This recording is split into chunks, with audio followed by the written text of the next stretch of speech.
Well, good morning, everybody. Dave is having his coffee. That's what he wants me to tell you, but realistically, he's just like diving in and heading for the hills.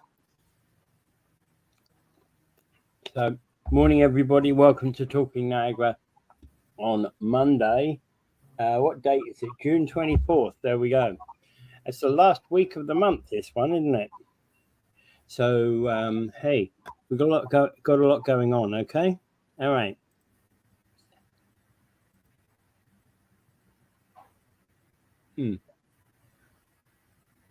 Oh, weird. Got a lot going on. All right. Welcome, everybody. So, where are we? Okay. Well, complaints about overgrown lawns, graffiti, and litter in Niagara Falls. Mona Patel wants to introduce a motion to expand the scope of the city's property standards bylaw in order to look at some of these questions. And well, there's a few other things that I'm like. Councillor Ruth Ann Neubersteger said in relation to this, people have lost respect for our community. How about people have no frigging money? That too, and remember, we have a lot more people coming in. We have a bunch more people have come into the city that have bought houses and are putting them up for rent. Yeah, and I think a lot of that has to do with, like, particularly buildings that haven't got their places mowed.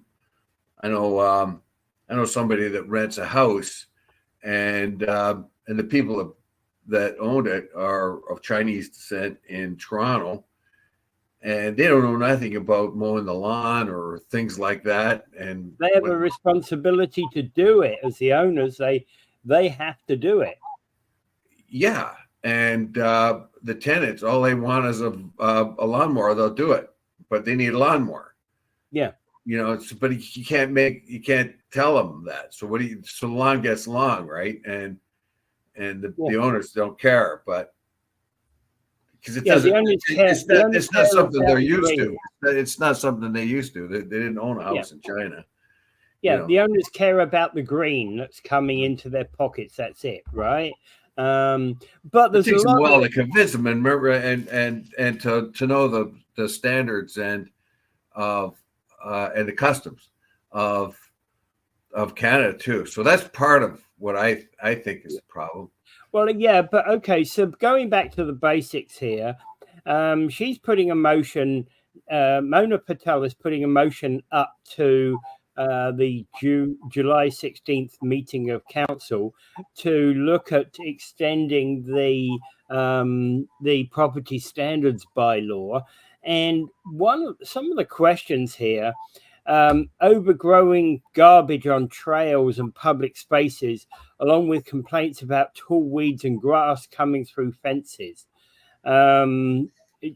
This all makes the city look horrible. So Niagara Parks takes care of its property, she makes the point, but the city of Niagara Falls doesn't do the same.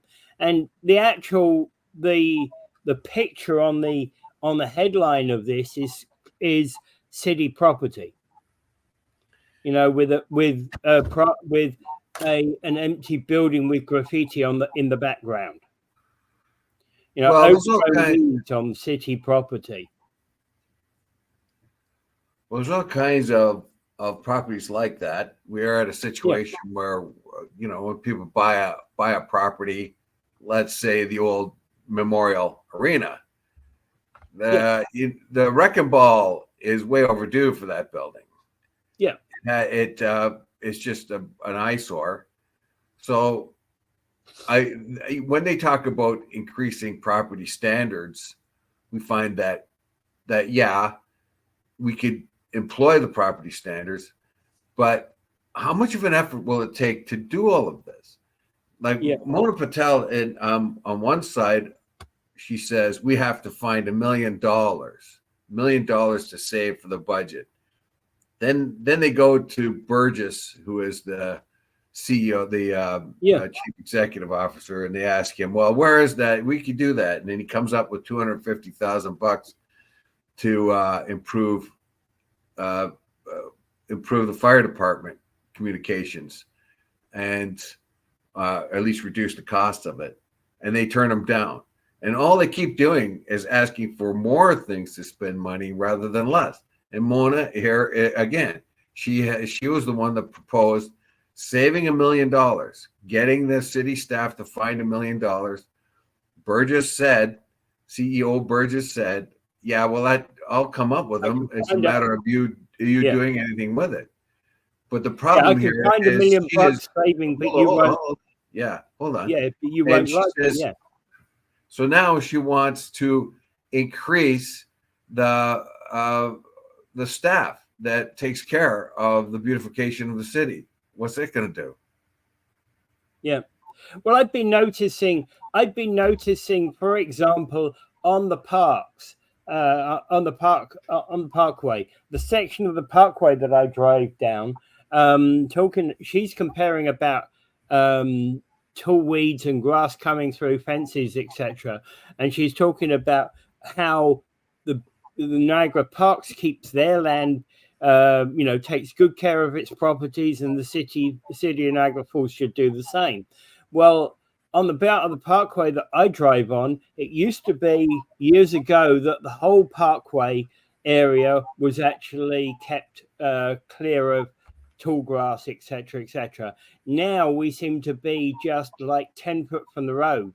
That's it. That's the limit. You do it 10 foot from the road, or where on the Niagara Gorge side of the road, then they keep it plowed the whole lot because there are a significant number of people walking there. But on the other side of the road, it's about 10 foot, maybe 20 in parts, Well, I like to get back to the cost of these things. Like you're right.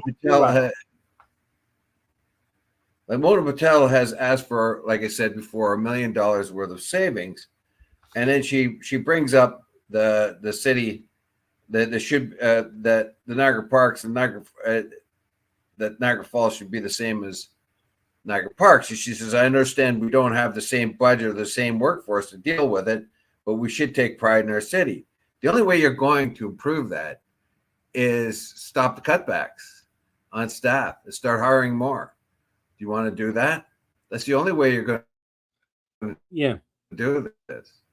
You don't have enough city staff to go around and mow people's lawns, and that's what they used to do. If your property was overgrown and looked unsightly, the city would go in and mow it and fix it and charge you on your taxes. It would go on your tax bill. So are you prepared to do that? Are you prepared to hire more people? It's really good. It's nice to know that you can complain a lot about these kind of things. And what they're saying here is now we're going to put the onus on the owners of properties.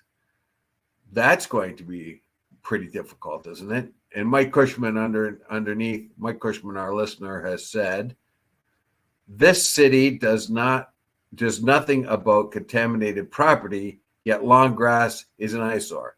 Good point, Mike. Good point. They do the three monkey thing to contaminate the soil. Don't see it, don't hear it, don't speak about it. But the grass gets a little bit long, and a few old milk cartons go tumbling down the street, and it's a tragedy. Mike said we went blurry for a little while. Well, blurry? Oh. I had a camera problem, but don't know. Mine switched cameras. Okay, maybe that was it.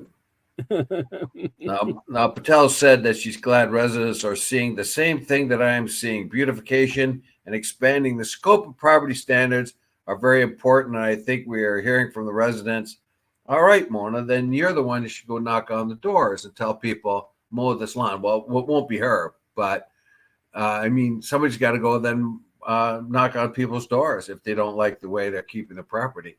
I think the garbage and the things we see on the street, like garbage and stuff left over from Homeless people often are the problem. Tourists just kind of dump their garbage too. I don't know, and everybody seems to be chiming in here, but they don't really have much in the way of a solution, do they? Yeah, and part of the thing here is that, yeah, of course, you said everybody's chiming in. Peter Angelo is saying that people can be proud of the property that they have, and they can be proud of the property that they live beside. So basically, what he's saying is that if you live beside a broken down old property that's no longer being used, say an old store or something like that, it's your duty to mow the lawn on it. No, I've got short enough time to mow my own lawn. Yeah, I think that the people take care of their property are getting upset at others that perhaps don't. So at first, I don't really. So are they talking about old and decrepit buildings? Are they talking about property standards, property that hasn't kept up? You see, property standards says that she feels people have lost respect for our community. Yeah, and it's easy to say people have lost respect for our community, but they've also, as I said at the very beginning of this, people have got no money. You know, there's a lot of people out there who've got no money. Charging them extra on their property taxes to cut the lawns won't do much about it. Well, and the other question about property, it has to be paid up. The other thing about property standards, by the way, is that property standards are supposed to be about keeping the upkeep of your building and making sure that it's safe to live in. Now, Randy West, our listener, says Mona should be looking at enforcement of what our property standards are to begin with. And that's a good point. That's a very good point. That's what I just the solicitor chimes in that it's to report to the council will speak to Building Code Act because the property standards are prescribed by that legislation. And here is a quote from City Solicitor Nidhi Punyarthi, and he says, Nidhi Punyarthi. Okay. Well, we look at the scope. There may be some limits to it based on how the Building Code Act defines what can be regulated under the property standards bylaw. The report will look at the amendments and what is permissible under the Building Code Act, as that is the governing legislation. So, okay, they've already thought of what Randy's talking about there.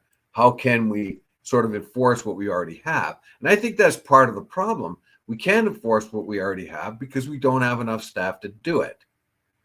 So they're asking for higher standards and they're looking for more bylaw enforcement, basically.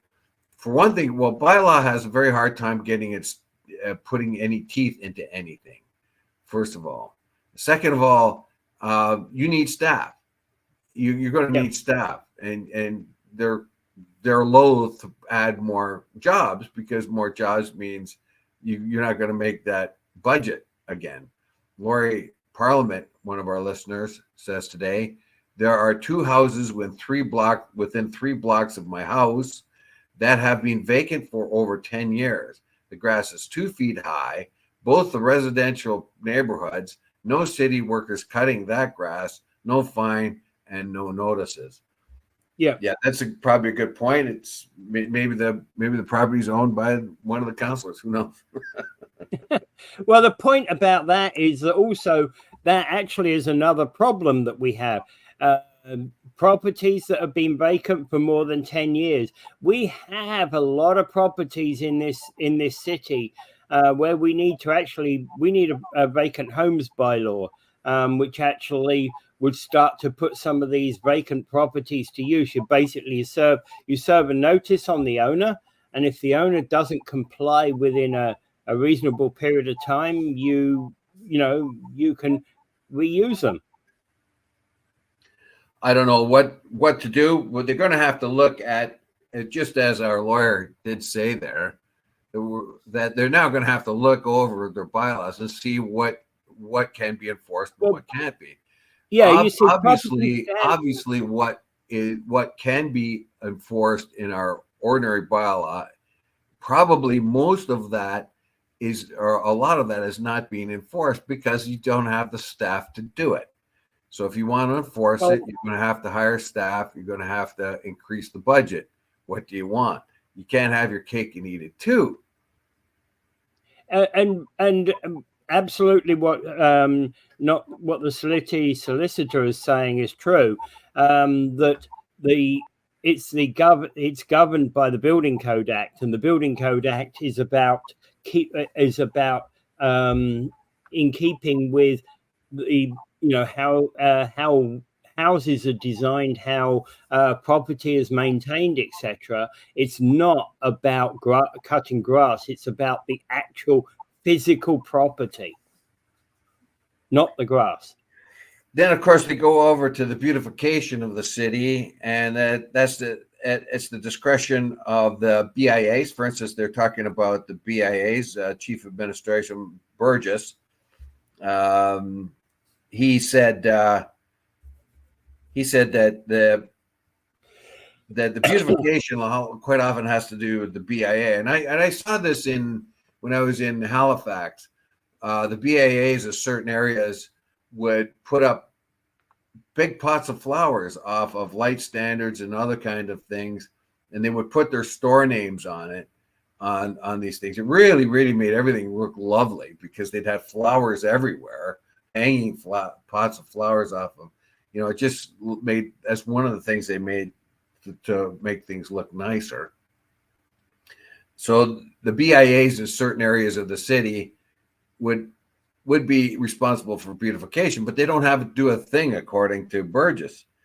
They don't have to do anything at all to beautify their area, just maintain it.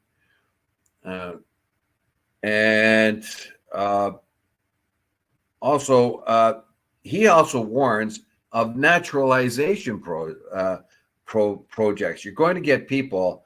There have been a couple of cases where residents, not in Niagara Falls, but in other cities, have done bee habitats and some other stuff where someone might look at that and say, that's a bunch of weeds growing, where someone else looks at it and says, no, that's a naturalized habitat. When we bring that back, we just need to make sure it accommodates all situations. So that's another good point. There is I don't really like the idea of mowing grass at all. What you do is you get a combustion engine and you mow your lawn every few days, and it makes a whole lot of noise. I know I sit here in my condo and I hear it all weekend long. I hear the lawnmower going from somewhere, and what does it do? It makes a nice lawn. Maybe it looks okay, but I think it's a complete waste of time. I think there should be some other way of making some kind of lawn cover. But anyway, that is our standard, and that's the standard by which we most of us go by. So whatever the standards are in your house, in your neighborhood, it's going to be hard to do what Mona Patel and Ruth and Nuesteg want here without money. You're going to have the city's growing, and the city staff is not really growing to match it. So you're going to need inspectors. And then once you get inspectors, you're going to have to get somebody out there to mow lawns if it's a vacant property and nobody's responding. You're going to have to do that. I mean, there is no law. I guess there is a law against letting it go, but I know they do that. They send the city staff in sometimes to mow lawns and clean up properties that are eyesores, and then they put that cost right back on the property owner on their taxes. But other than that, I don't know what they can do. Yeah, these questions about naturalization, though, there is an interesting question. If you live at the edge of the city and you've got, let's say, 5 acres in your back garden, and you want to naturalize that, that's one thing. But naturalizing your front lawn, leaving that to just grow is quite another, right? There's a house within a 5-minute walk here that does that. That just leaves its front Just lawn leave to it grow. grow. Yeah. Yeah. Natural. Yeah. I don't know if anybody ever bothers them about it, but whatever.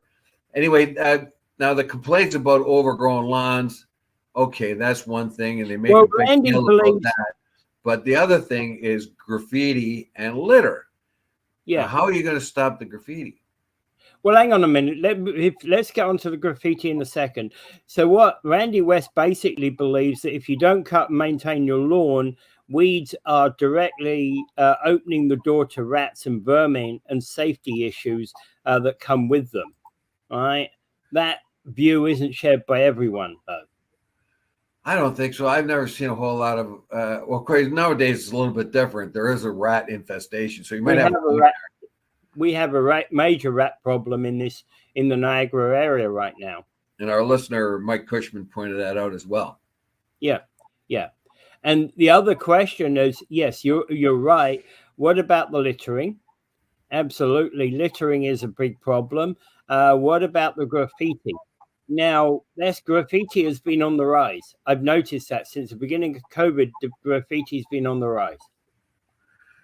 Well, there among graffiti artists, there is this sort of odd code. I talked to a bunch of mural painters that started out as a graffiti. When I was in Thailand, I bumped into a couple of mural painters that won prizes, like in Malaysia and in Brussels and places like that, where they make these big murals. And maybe that's a place we can direct our graffiti people to. One of the things they have a kind of a code of honor and ethics, or challenge, where they sneak into places that are supposed to be hard to paint, and if they can get away with it, they get kind of points. One of the guys told me that he went to he sought out a famous graffiti painter who was able to get on into the rail cars of the New York subway system. Those grounds are protected and wired in, but he found a way in. And what he does is he paints the cars of the New York subway system. Now they're almost immediately washed off about 2 hours later or covered up. But the fact that he got in there and was able to paint the graffiti on it is like a huge status symbol, as long as they can take some pictures. Chris Simoni talks about Banksy. He's a graffiti artist. Banksy, yeah. Banksy's quite a famous graffiti artist, yeah. Yeah. I don't know if they should have graffiti walls, places where you allow graffiti artists to do their work. But that's going to be a problem, because there is this sort of culture that they have where it's exciting to put graffiti where it's not supposed to be, like up on top of water towers. Well, yeah, and that is actually the one that kind of amazes me. Is actually I was in a building one time, good few years ago now. I was in a building one time, and I was trying to figure out how the hell these graffiti artists have managed to tag this section that was like 15 floors up, and not a single foot. There's no walkway anywhere near where they tagged it. Well, they're doing a number on that old unit rig building on Stanley Avenue across the street from the cemetery there. They got up on high on that, and I wondered how is it they were able to stay that long without being noticed. And so, although, and to tell you the truth, I got my complaints about the graffiti artists. You guys are getting dull. You got too many amateurs out there. Like, the stuff you're putting on the rail cars and other places are looking pretty banal. It's the same old stuff. There's nothing, like, there used to be differences between graffiti artists, and now it all looks the same. So I'm I'm challenging the graffiti artists out there. Like, you're messing things up, but go back to school and learn how to draw. Chris Simoni says there are some small towns that have lost their one horse and transformed it into mural towns for tourism. Oh, wow. Now that's a little bit of difference. But murals and graffitis are a little bit different. There's a guy called a Young Burgess, they call him. And I met him in Thailand, Hanoi, Thailand. Him and another guy. Burgess was from Alberta. I think the other guy's from Ontario. They were going around all over the place drawing murals. As a matter of fact, they were putting a mural on this hotel because they were short of cash. They didn't have enough cash paid yet. So they went to the hotel owner that I was staying at and made a deal with them that they could stay there for free if they put a mural on his one big wall that he had on his hotel. And they were doing that. They were doing an excellent job of it. Well, some of and these meanwhile, they murals were are getting free digs. What? Yeah, some of these murals are fantastic. You know, murals are different than graffiti.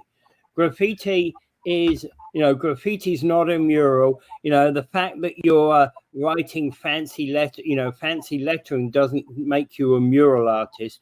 It makes you, it just really means that you're tagging something with your own slogan. It's not mural art. Mural art. And one thing I like about mural art is basically it takes local heroes and places them onto the wall, for one. It also takes a different perspective. For example, one of the best murals I saw was where what they did was took an old picture of the town. There was a new blank wall up there at the side of this building, and they made it look like the old 1950s picture of that town. All right. So clearly it wasn't the same place, but it had historical significance because it just looked like old-fashioned Main Street. Well, there's also competitions all over the world. The fellows I was talking to had just finished coming from Malaysia, and they made a huge mural there. They they actually were famous. They were being interviewed by TV reporters and all that there.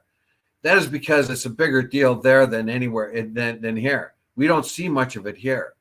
They had a contest. The guys were telling me they had a contest in Belgium where they stack sea cans.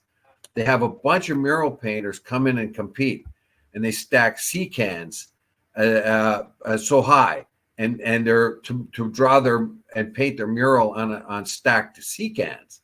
Because you could just take those stacked sea cans down again and then start again some other time. So that was very, very interesting.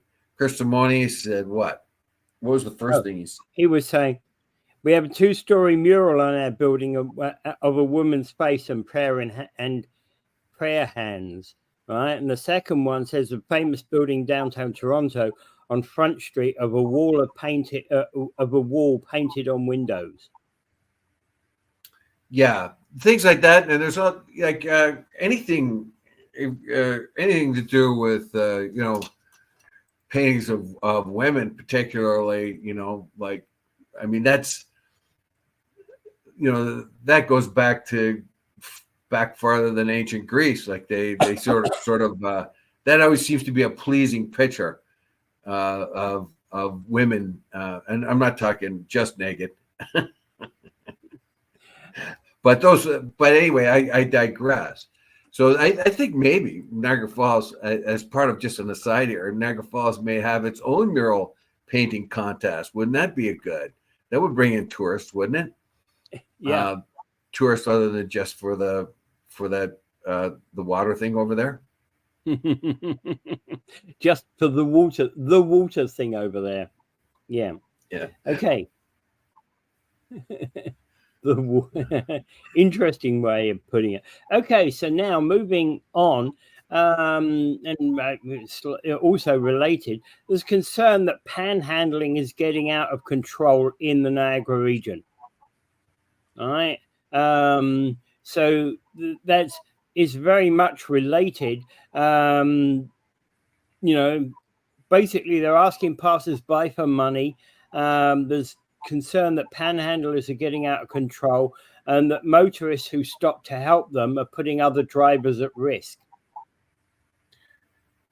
Yes. Well, I just saw a panhandle last night. I walked to Home Depot, and I walked back. And I took a long roundabout way of getting there, and then a more direct way of getting back. But as I was walking back, there was a panhandler setting up at 8 o'clock at night, right at the light on Morrison Street that goes onto Morrison Street from the plaza there with Zayre's and Home Hardware. Yeah. Normally they go right to the main corner where Thurlestone and Dorchester are, but there's too many panhandlers picking up too many of the corners there. So this woman started to set up on the corner that was one west of that, the one that just is a T intersection, basically, where not a T intersection, but an exit for the plazas, both on both sides. That exits Zayre's and Home Depot. I know the one. Yeah. Yeah. So they're setting up. They were setting up there. Well, which tells you that they're looking for busy corners, places where people have to stop. We remember the squeegee kids and all that. They used to run out on your car and clean your window and want some money. They were a pain in the neck. Well, now you just have panhandlers on these corners. And of course, it's Mona Patel again speaking out here, and this time she's talking about how dangerous it is and how people have complained to her about almost getting rear-ended, and I'll attest to that. When people stop to talk to them, to give money, it really slows down things, particularly in a busy time of the day. And of course, the busy time of the day is where the panhandlers want to be at that time. But also at that time, when you slow down and you toss them a few coins or talk to them for a minute, you make everybody annoyed because they got to get someplace, and you're stopping and talking, and they're going to miss that light again because you happen to be stopping and talking and throwing a few coins because you think you are the benevolent person of the world. And how nice are you? If you're going to give them some coins, just toss them and go, basically. Well, actually, and I think, thank you, Dave. I have to thank you exactly. I know how benevolent you are. I know how much effort you put into the Kiwanis charities and other things. So yes, getting in people's way can be annoying because you don't know what that person is who's sitting behind you, right? You don't know what their troubles are today, right?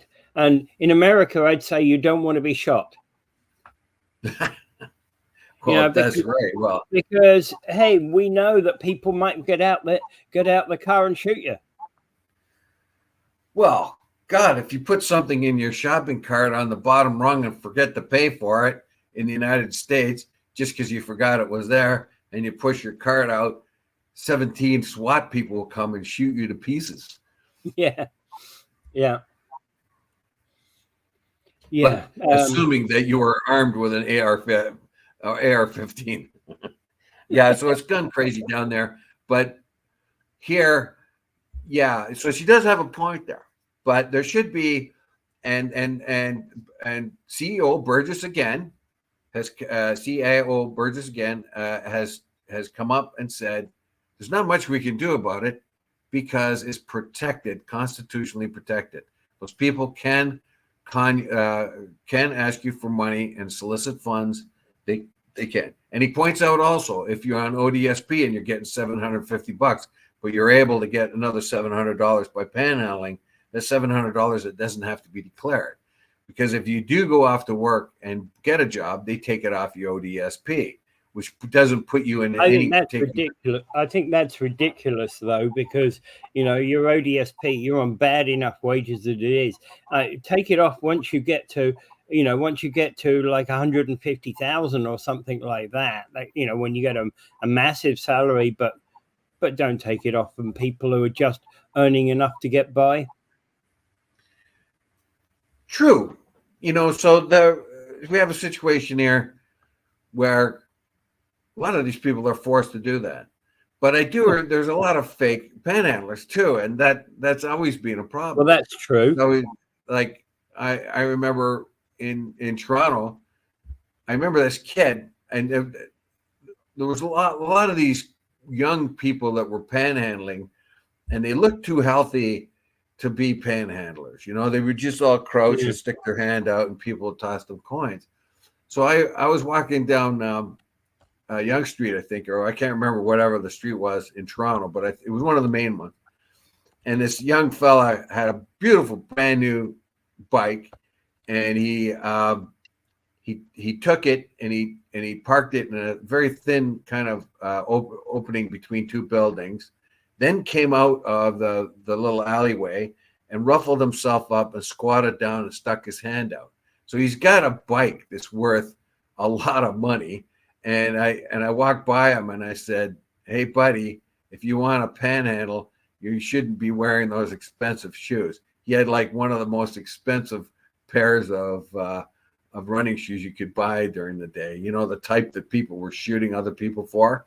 So he's wearing them, and he's got a bike that's worth a fortune, and he's dressed way too well. I says, you gotta fix your act up here, pal, because nobody's gonna send you anybody.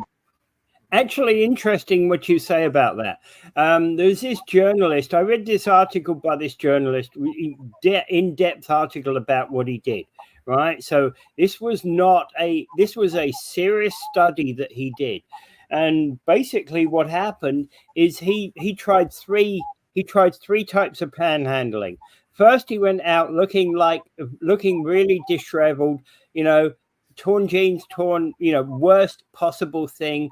As if he'd been on the streets for several days. Not that he smelt, but he'd been, as if he was completely drunk, and that sort of thing. And he got $5 in the whole day, $5. Second time, he looks like he was a guy who's basically lost his had his wallet stolen, but in reasonable condition, and he got $100 from the whole day panhandling. The third situation is that he went in a business suit. He went up to people and said, "Look, I've lost my wallet. I need to get back home." And he got $1,000 equivalent in the day panhandling. Right. So there's a whole difference in how you panhandle and how you how you approach people. All right, for all those who are down on their luck and look scruffy when they're panhandling, work hard, get enough money, and the first thing you're going to do is buy a suit so you can improve your chances. Yeah, because okay, so that was like 20 years ago that particular article was written. So, your $5 a day is more like $20 a day today, but you get the point. Yes. So what, I don't know, like the whole thing here is the CEO, Burgess, has pointed out that it's perfectly legal for these people to panhandle. It is, because if you take a long boulevard like at Dorchester, at Dorchester and Morrison, you have a lot of places there for panhandlers to stand. So they can once the light is red, they can go up and down that the road divide there that they can stand on and walk back and forth from window to window. And they can put up their signs and said, I need something to eat and all this other stuff. The trouble is, take a quick look, because I don't know how much of that money is going to drugs and how much is going to food. You got to remember that too. Are you doing anybody a favor by giving them money? That is a big thing. Like if you ever bump into bums on the road, what we used to call bums, and they wanted money, and you said, look, because they're starving, so I'll buy you something to eat. If they willingly go and get that food and you give it to them, that's good. But if you give them money, you watch. I watch my ex-wife. I says, don't give that woman money, I told her. And she's like, it was a young woman. She had a big sob story, and she needed something to eat, and she went right into the Burger King there. So I kept my eye on her, and she was in line, and she got a glass of water and left. She asked for a glass of water and left. So she kept the money. Yeah. Oh, yeah. Yeah.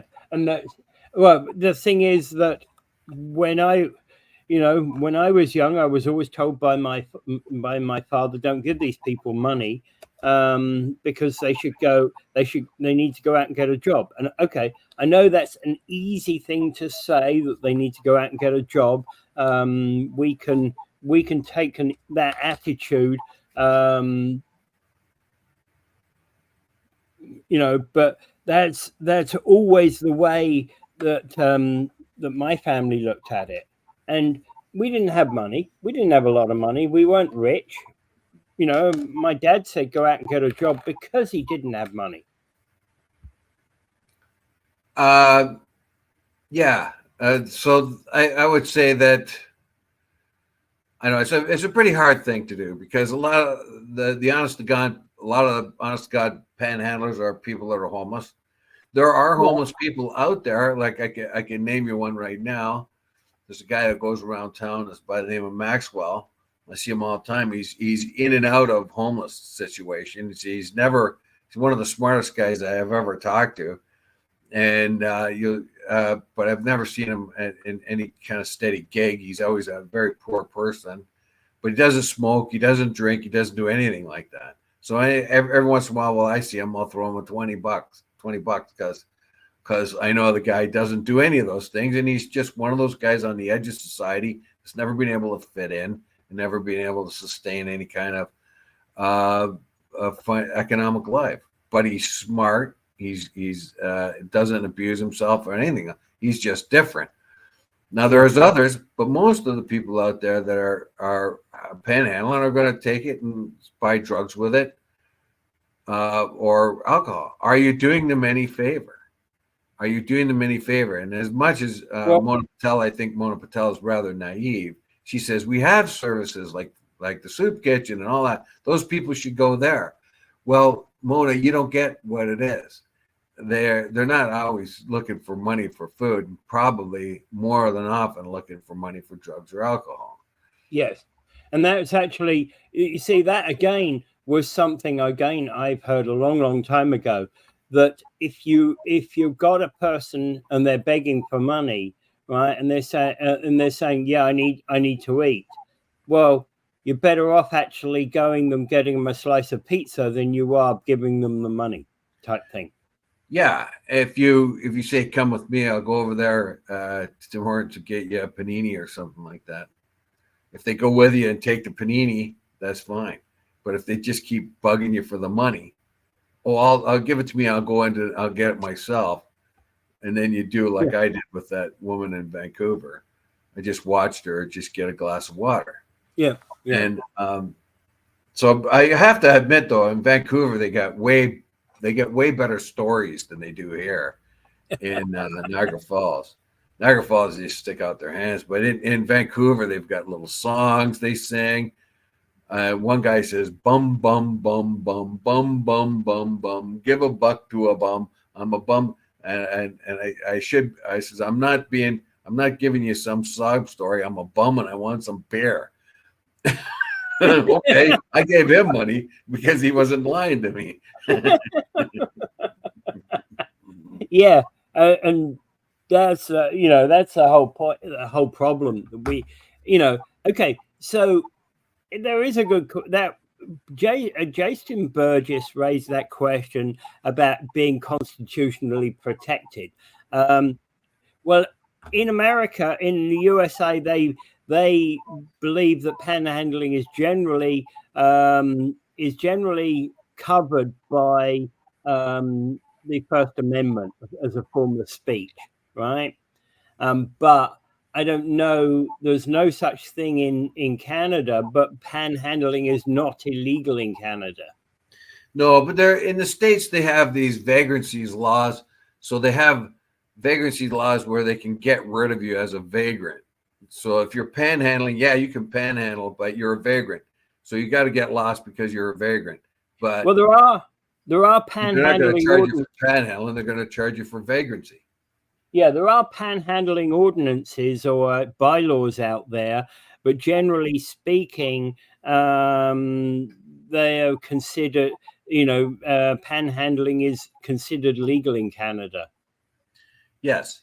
So my suggestion, you're not going to get rid of it. You have people whose economic situations are declining, and they're going to want some extra money. So instead of having them doing breaking and enterings or stealing, set up areas that are safe along the roadsides where you can give them money, and make a sign saying you can give money to panhandlers only when the light is red. As soon as it turns green, you have to keep going. Yeah, because that's the situation I find myself in. The people stop in the left turn lanes, yeah, right, and they're there, and it gets everybody irritated. So as long as the light is red, you can give them money as they stay on that island between the two ways of the street. Yeah. Well, the one that I noticed, or set up safe places where panhandlers can stand and people can toss the money or something like that. Yeah, because you're not going to get rid of it. Yeah, the one area that I notice is actually when you come off the QEW at Welland Avenue and you make the left-hand turn there, the panhandlers there have actually made the planted flowers along the edge of the border, so they've made it look pretty, and they only operate on red light. Well, see, they got their act together. Yeah. I think probably there maybe have to have some kind of rules. Panhandling may not be you can't make it illegal, but you may be able to apply some rules to panhandlers. Yeah. And then how are you going to police it too is the next thing. Here's another thing that the councilors are asking for or pointing out, that will take more city resources, which means more money. Yeah. And it's Mona again talking here, but I like to remind her she wanted to save $1 million. And every time the council opens their mouth, they want to spend more money. Yeah. I know, and that's the oddity about this is that, she wants to save that money, but now she wants to spend that money. I think when members of the public were questioning the whole budget because the budget was actually in the news at the time, then that was the only time she was interested in saving $1 million. Yeah. So the problem, as I see it, is it's great to want to save money, but at the same time, what you want to do when you're talking about panhandlers and when you're talking about the beautification of the city, you're going to have to devise ways in which you can do it, which is not going to cost any more money. If you want to save $1 million off your budget, and then when the CEO does come up with a beauty, which was $250,000, and you dump it right off the bat, you don't even look at it twice, and then every time you come to council, you say, okay, we need resources to take care of the beautification of the city. We're going to need resources to take care of the panhandling situation. You're going to have to find ways in which to do that, which does not cost any more money, either enforcing the rules that are already there somehow without hiring more staff.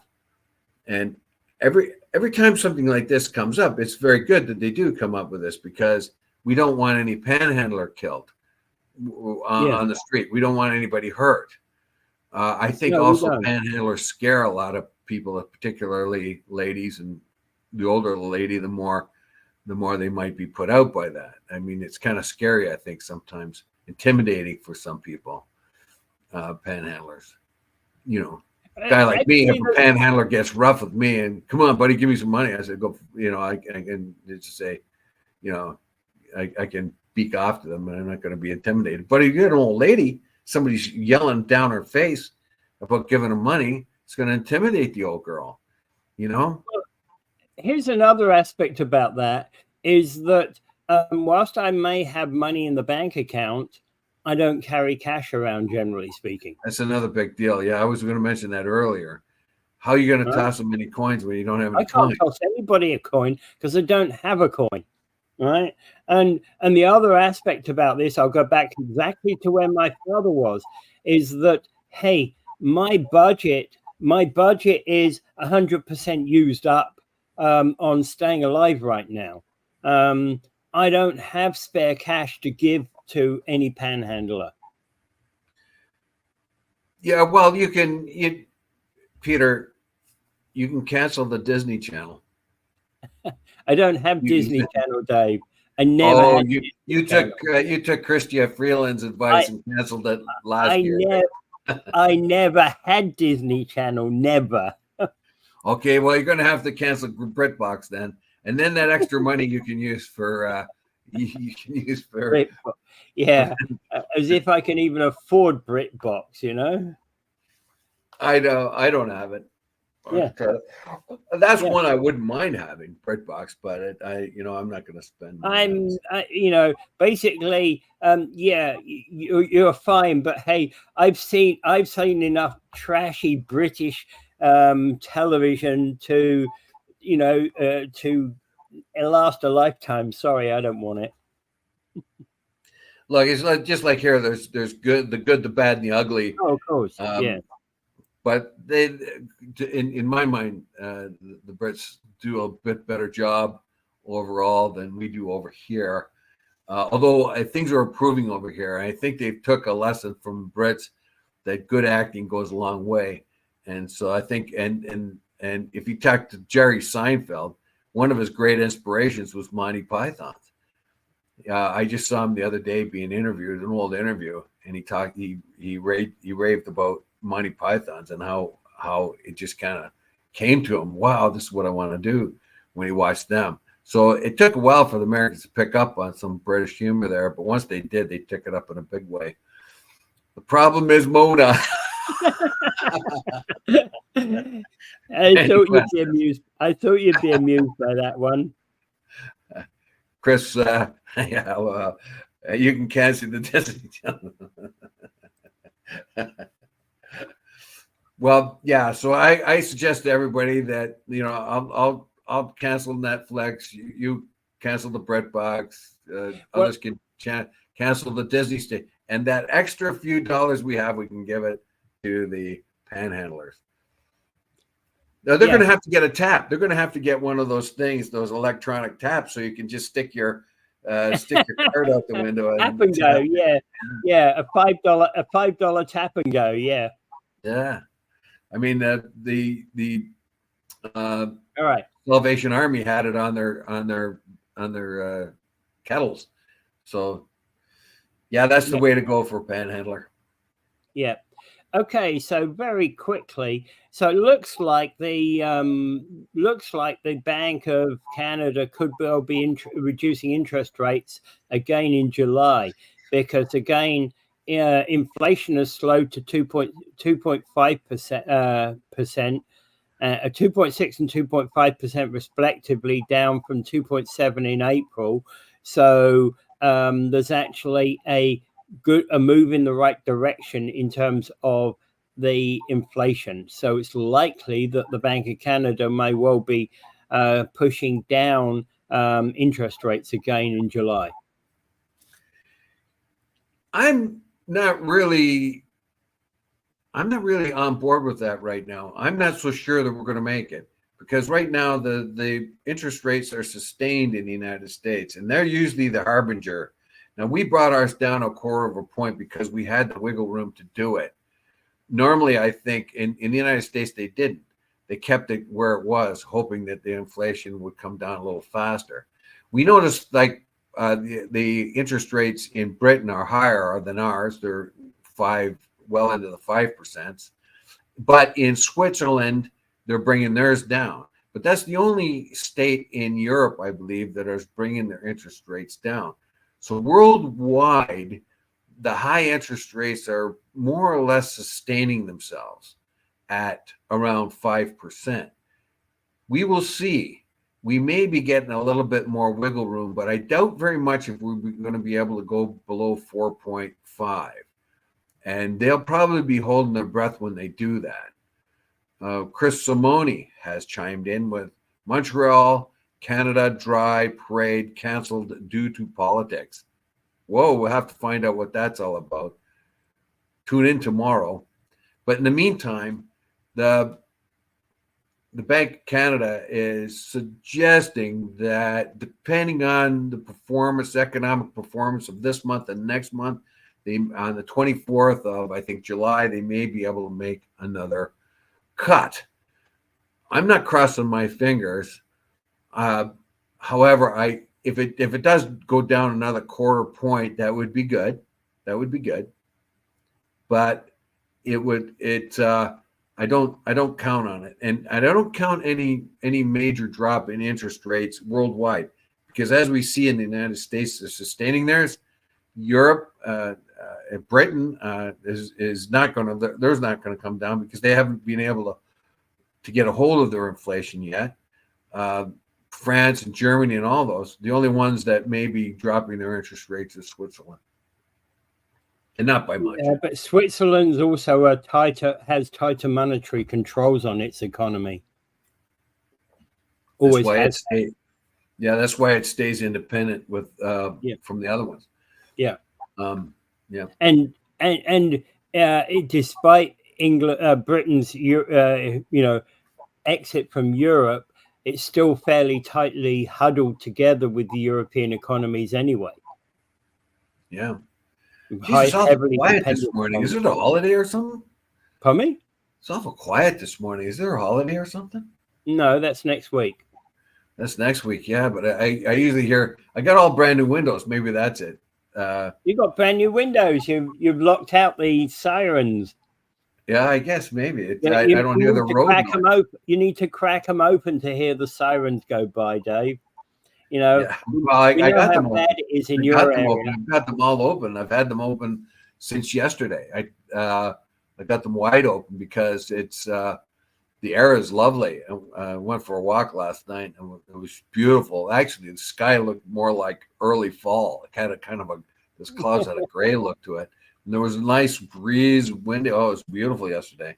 Trouble is, as soon as the sun comes out, the heat gets up. And that wind is hot. Yes. And tomorrow's another day. And before I go, I'd like to say that if anyone knows, we talked about how AIPAC tried to attack Thomas Massey in Kentucky and failed. They failed with their strategy of calling him an ally of Iran and Hamas. He was a Republican that didn't want to send money to Israel. So the AIPAC Israel lobby attacked him. He was a Republican, which is rare. They don't usually attack Republicans these days. But there is a Democratic race between two Democrats in New York. One is Jamel Bowman. The other one is George Latimer.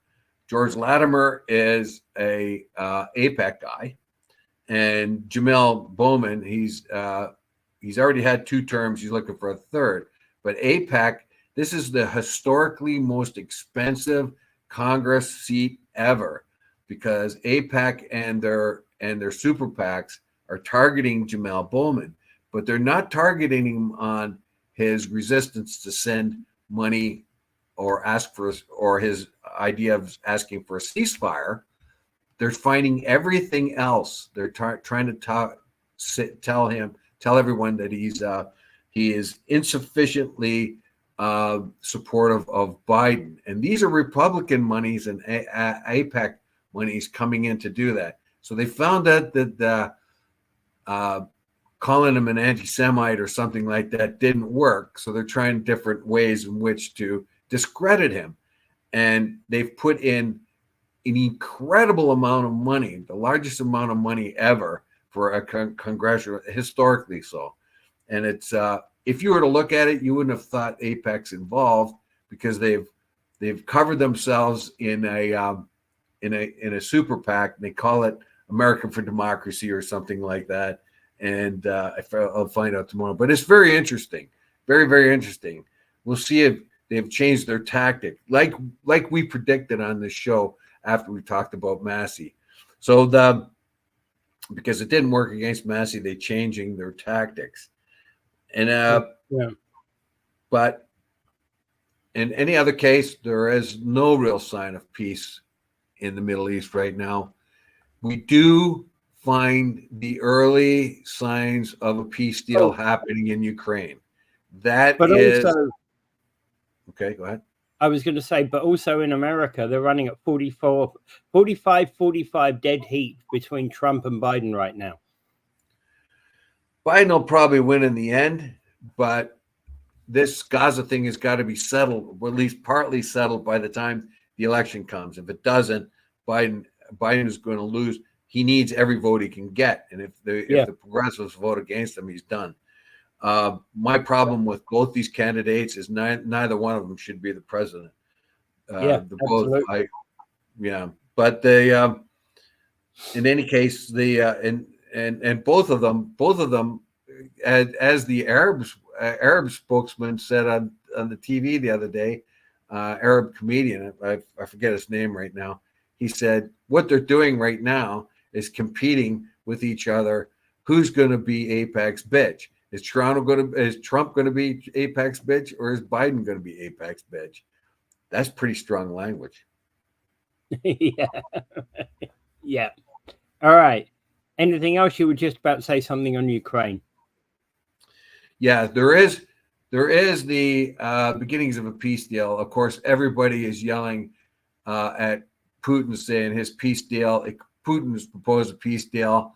Everybody's saying oh, no way, we're not going to do that. But in the meantime, there's other peace deals being proposed, and the UN and NATO and so on. We will see. The peace deal is going to be a kind of a demilitarized zone. The eastern part of Ukraine and Crimea will stay within Russia. We can't carry on like this. Ukraine does not have enough men to fight this war. You can give them as many weapons as you can. All you're going to do is spill more blood. The Ukrainian whole generation is going to be gone if they don't stop this damn war. And that's not to say that the Russians aren't losing men hand over fist either. Just that they just have more men, and it's a matter of attrition. And if NATO and if NATO and the U.S. wants this war to be pursued, then they're going to have to supply the manpower. And that was being Biden's, at least Biden's tactic so far.